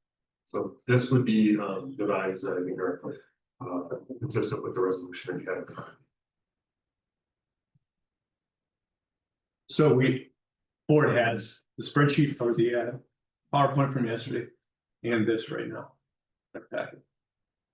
You don't have yesterday's, but you have, and you don't have this presentation. It wasn't in the work packet. I can't. Can we just circulate those? In fact, if you just put the two of them together, it'd be great to have them for easy access. Absolutely. Great. How much of the phase 2 expansion is related to the Canadian district versus the current district? And there's that 31 million that's in there for when it ties back to these charges. Is that all relevant to what we know today? What we plan to annex, or how does that work? That 31, I would say, is the full freight of the phase 2. And it's my position that you need to have that full freight in your investment charges until you know the exact funding breakout and you kind of narrow down the nuance of it. I think he's looking for number of SFBs that are basically a percentage of the 31 million budgeted for the canyon. Yes, that's what I'm kind of trying to figure out. And the canyon, again, I know we do flows and yeah. It's as we currently say. I think today. the full build up, click on the next one, sorry, the other presentation. And go down a couple slides to my chart, my graph. Did I not put it in there? Go on. There. So this is a rough estimate on how you would see kind of flows come on. The canyon, again, it's not SFDs, so I apologize. I think a little bit differently. Well, we say units as well. We talk about the flow of units. One point it was 1,500 SFDs, and we extrapolated 2250 based on the flows. So if you said, what'd you say, 5,047? Yeah. Yes. Okay, I would say the canyon is probably about 20 to 30% of phase two at full build out. Right, and they're expecting, yeah, I think that's about right. But you see here how we're kind of estimating the current capacity, how big sky flows could grow if it grows at 4%.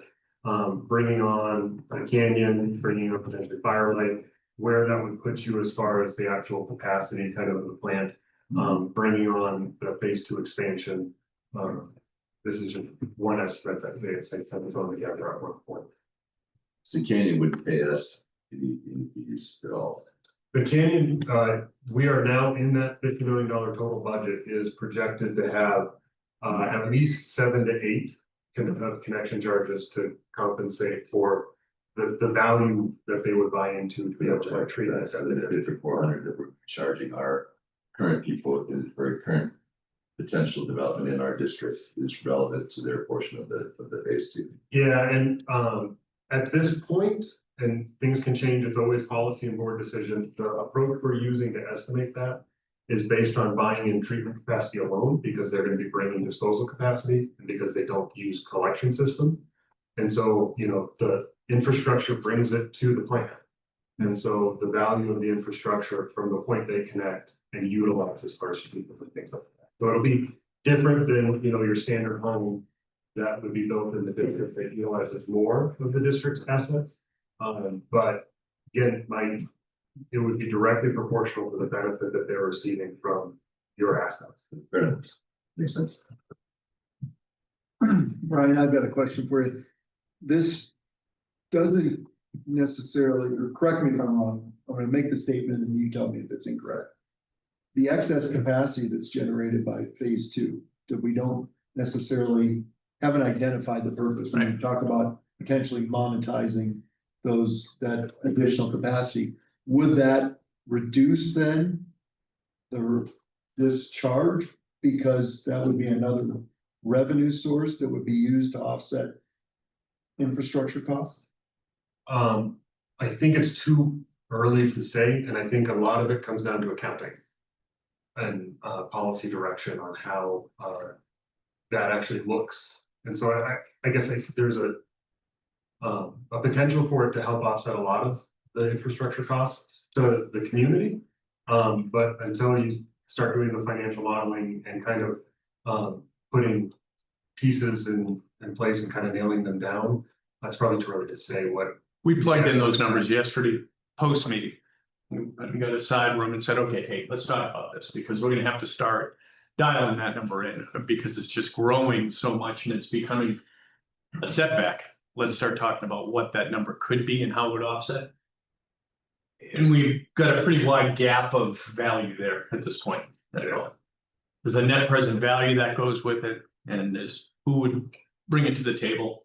The one last thing I'd say with that I'm glad we clarified yesterday was, I'm just going to use a number. Let's say we had 3,000 SFEs out there. We said, let's release 3,000 SFEs. It's not about a guy that's going to come in and say, oh, I'm just going to use an example. I'm down by the school and I want to buy 500 SFEs. So how much are they? There has to be a prerequisite. You either bring a disposal, at a ratio that's a benefit to the district. Number one, disposal. Water, easements, things like that are somewhat of the currency to entertain. It's not just about expanding the density. It's about facilitating the district in those 4 areas. So, and it's going to be complicated, but it's a whole new deal. But it's probably what's going to have to happen if we're going to continue to make progress with this. And that's a good example, right? So like, say somebody came and they got those SFBs and they brought disposal, right? That disposal then would be considered contributing capital. So that would, you have the disposal asset that came to the benefit of the district, but wasn't paid for by district ratepayers. And so that's one of those deducts, right, that you take Some off. cost of. Yeah. Right. And so that's, again, not to punt on the answer, but there's a lot of nuance there. That it really just depends on how it plays out in practice. You brought up, Scott, yesterday, you were talking about snowmaking nearby in the Meadow Village, things like that. How can we limit those expenses that we always talk about, pumping to the Yellowstone Club, expanding our opportunities? I could keep getting back to the Firelight drain field, but if that gets permitted properly, that's a winter disposal. We're not building a pond and sitting on it from October 1st with agronomic uptake all the way to May to Memorial Day. So there's an opportunity there. It's to really balance this financially. There's maybe one thing I forgot to say on the connection charges that I want to add. You could switch over to that summary real quick. These are for the current fiscal year. Okay, I know the ones we're on is perfect. Yeah. What I would recommend, if you don't do a full update again next year, which is possible, I think it can be done fairly quickly, but on the other side, on the impact fee side across the state, they did adopt some language that indexes these to I think it's the producer price index, one of them, that you'd have to double check for sure. And so I would recommend that regardless of a full update or not next year, that you at least apply the inflationary factor. And so expect that, I would say, as part of financial resolutions in the next fiscal year. CPI plus the big sky inflation of 15%. Yeah. There's an index for you. Specific to love. Yeah. Ryan, what would be the appropriate time period, 3 years, 5 years, that we should look at updating, doing the full analysis again? Because it seems like it would be expensive use of time to do this every year when you have another model that can kind of keep you tracking. And then you do another check of what, in 5 years? On the impact fee side for the state, they say that it has to be reviewed at least every 5 years. Okay. I would say that you should do it. I like the 3. Keeps you busy. Amy can attest. I try to. I don't always want to be busy, right? But I like the 3 with the caveat that if over the next year you have large changes to your CIP, it would be appropriate to then revisit before then. We're actually gonna do another full in 27. That's what we decided this year with the 2 year. To Full get rate. Yeah, to get to Operating rate. hopefully a 3 year. So we waited to see what was gonna come down the pipe. So we're got it on the books to do that in 27. But we'll check the inflationary and make those adjustments. We could do up to 5% without public hearing, so. This as well? That's This is a little bit different in the MCA. It does a separate than the rates, so. We can do this one without a public hearing, but we'll follow the same principles that we want for the rates and stuff. So if we adopt this right now, anybody that chooses to hook up to our district is paying these fees. Yes. And then we look at that, you're saying every 3 years. Something like that to determine, we're saying that. But I also thought I heard you said early on, these numbers are fairly comparable and in some cases lower than where we're at now. I think water's a little higher, sewer is lower. Sewer's a little bit. Great for clarity. I mean, we're not technically allowed to use that word impact fee, don't we? No, the MCA I code. just want to make sure that we. These are not impact. The MCA Okay, I code just specifically. always says want to the make sure that we. district- These are connection charges that the district can. It's kind of as like effluent reuse. People say we have put effluent where they're like in the trees. Yeah. Okay, great.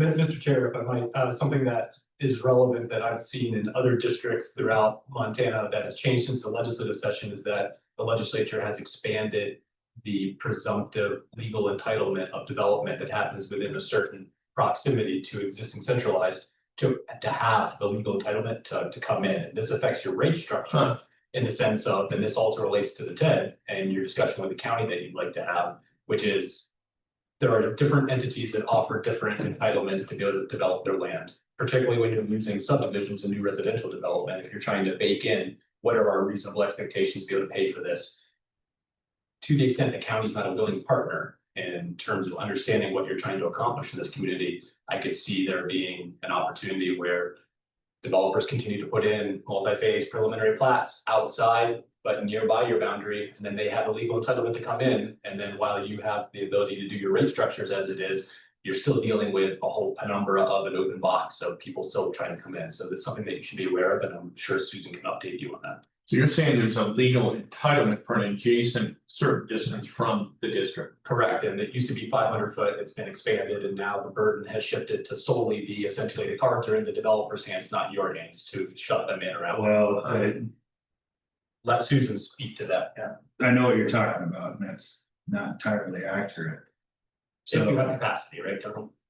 so Excess, I think. in the district, if they develop and they're within certain amount of footage, which was the 500 feet, they have to, by our ordinance, connect to the district. They're outside of the district, we have to demonstrate that we have the capacity beyond what we need to be able to service that, and then they have to be adjacent to and all that. That's how we develop all of our annexations currently. Is we have to demonstrate the excess capacity, they have to be adjacent to the district. And then once they're in the district, if they are within a certain amount, they have to actually ask for an exemption, which we've given a couple recently here in Spanish Peaks, because it was too costly to try to connect to our system. So we gave them an exemption to put in the stuff. So, good reminder. but thank you, yeah, because if there's changes to it, I gotta make sure that they've shortened it or extended it and made it longer, then yeah, so, oh, hey, we're outside of that. So much of the discussion with the League of Cities and Towns, for example, is the proverbial donut, right? The municipality and it's right there, doing what they have, and then you have low cost development on the outside, and inevitably it gets annexed. But when it talks about costs, it's disproportionate. There's also the negative externalities of baking in septic systems, what have you, water rights, all that. And I think it's becoming more complicated as the legislature puts its finger on the scale. And it would behoove this district, given the canyon and your interlocal agreements and extensions, to figure out what is that playing field, where are our opportunities and where are our challenges. Yeah. Our responsibility. That's the key. Okay. Johnny, what else? So if there's no further discussion, we have the resolution 2502. 2025-02. Okay. Any other discussion on this? Scott, you just. No. None of this. I do have a couple things in mind that are. Okay. Why don't we'll go to a vote on this then? Okay. I'll entertain a motion. Make a motion to approve 2025-02. 25-02. Second. Additional discussion. All in favor? Aye. Dick said yes. Motion carries unanimous. Scott, did you have anything else that you wanted to say? Hey, Ryan, the work you're doing, I mean, yesterday, that meeting wouldn't have happened without that one slide. Would not have happened.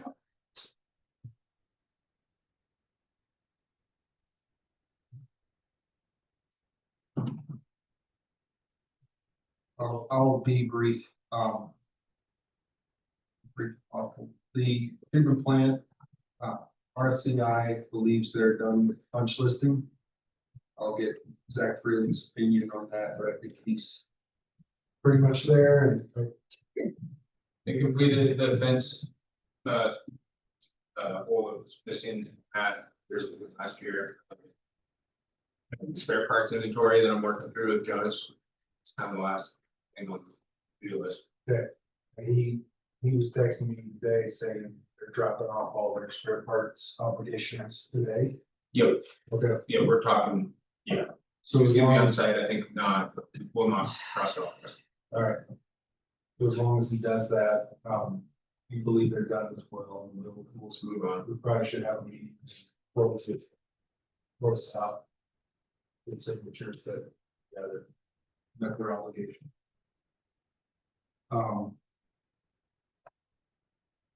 You might pull my letter up.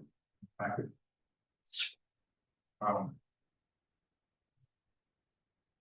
Do we need board approval to the public outreach? Nope. I think that's it. Rest is routine. Pretty routine. Covered everything else, of course, of what we talked about today. That is. Any questions for Scott? I have one strange question, your permeability graph, trying to kind of follow that. Yeah. And I think I got it in that when we do a clean or maintenance, it improves the permeability. Why does the permeability improve sometimes when we don't do a clean? I think the reason I put that in there is because Freeling had to give a presentation on it, and it was time. It's been in operation for a year roughly. You know what, how we doing in terms of those cleans? And there for a while they were down, and I think that was we were loading them heavily. Adam, I just can't say enough about him operating that plant over the last year with on 2 deep pond dewatering events over the course of the last 3 years, construction, having to adjust on the fly with heavier solids loading at times, underloaded at times. You just haven't had quiet time on the water at all. It's been really dynamic, and it won't always be that way. So that's some of what you saw, I think, on less than ideal recovery. But then last, we have another one that you did this month, right? That's not on that graph that we can add, just to make sure that, yeah, now we have some homeostasis is the word that comes to mind, but that's not what it was coming to me. Steady state, you know, like get the pond, get Denali out of it. They're only about a little over halfway done. Barely over. Really? You get them out of here and work on those CIPs to make sure you're not going to ever get back to original state. It's just debris that plugs off those 104 micron holes. And that happens over ideally like 12 years, and we have to replace them. But that fouling is how we track that, or that specific flux rate. So we'll start working with you to just keep an eye on that once a month. It won't go in the board packet always. I just want that was interesting. Take what freely get done.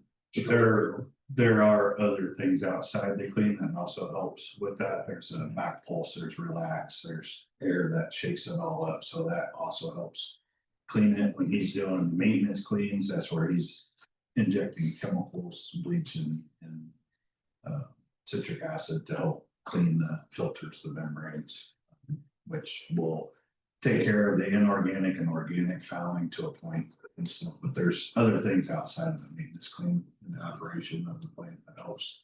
And Megaport Pond gets all the data too and looks at it, and they have issues how things are going. It's just, I mean, you're hitting the nail on the head there. The Pond 2 project is a significant side stream dealing with that since, all summer. The solids content that we're producing, we've got to manage those numbers. We've been running high, really thick. So kind of taking months to get to a steady state understanding of our dewatering efforts. So it's, like I said, maybe we'll get to a steady state one of these days, but yeah. And in the meantime, Adam and staff that just it's mechanical. It's been a mechanical bull ride for the last month or last year. And we're getting ready to get RCI out of here. We'll get Denali out of here eventually. Knock on the wood. Nice job. Thank you. Yeah, part of the reason I asked the question is like, because I'm scanned through and if I understand correctly, these board packets are available on our website, and you can look at them, right? When those kind of questions come up. Not everybody gets the same opportunity to ask you these questions, and so hopefully, if people are watching and wondering the same thing I am, it gives you an opportunity to tell a great story of what you're accomplishing down there. So thank you. Thanks. Thanks, Scott. Okay, anything else under old business? The legal update, I think we've covered pretty well in the flat iron subcommittee, point annexation, Chad's not here. But new business. No new business. Okay. Let's make sure I do this. Susan? Let's do it right this time. Don't. Oh, you're always so close. So, the next Just item on making your sure. agenda, the next item on your agenda is, a discussion of litigation matters. And you are authorized by state law to be able to close those discussions if the discussion regarding the litigation would be detrimental to the district's position in the litigation if it was held in an open meeting with minutes. And I would recommend, because I'm going to talk to you about some of the pros and cons, the facts and details of you've got 3 listed. We're not going to talk about the center one. We're going to talk about Cottonwood Environmental versus Edwards. I call it the Boyne case now in federal court. And then we're going to talk about Cottonwood Environmental versus Cross Harbor. Both of those we're going to discuss specific details and strategies that if you had that discussion in public, it would be detrimental to the district's position. So I would recommend that the board make a finding that they agree that having discussion about the details of those cases in public would be detrimental to the board's position in those litigations, and then move to close the meeting. Okay, thank you. So I'll entertain a motion to close the meeting for those reasons. I'm going to jump in here, and if somebody says so moved, your minutes have captured what you needed. So moved. Got that covered here. One thing, just so everyone's on board that is leaving the room. Regular meeting Tuesday, September 16th. I know we've shuffled meetings around, we've missed some attendance. We're trying to get back in the rhythm. Everybody on board for September 16th? Good for me. Okay. Let's confirm the 16th as of today. Okay, great. Yes, And- that works for me too. And then before you close the meeting, you need to ask the people online to log off, because if you kick them off of Zoom, then they are permanently removed and can't get back in for the next meeting. Got it. Okay, then confirm the September 16th meeting, please. Confirm. Anything else today? We need to adjourn. Motion to adjourn, so moved. Got it, done.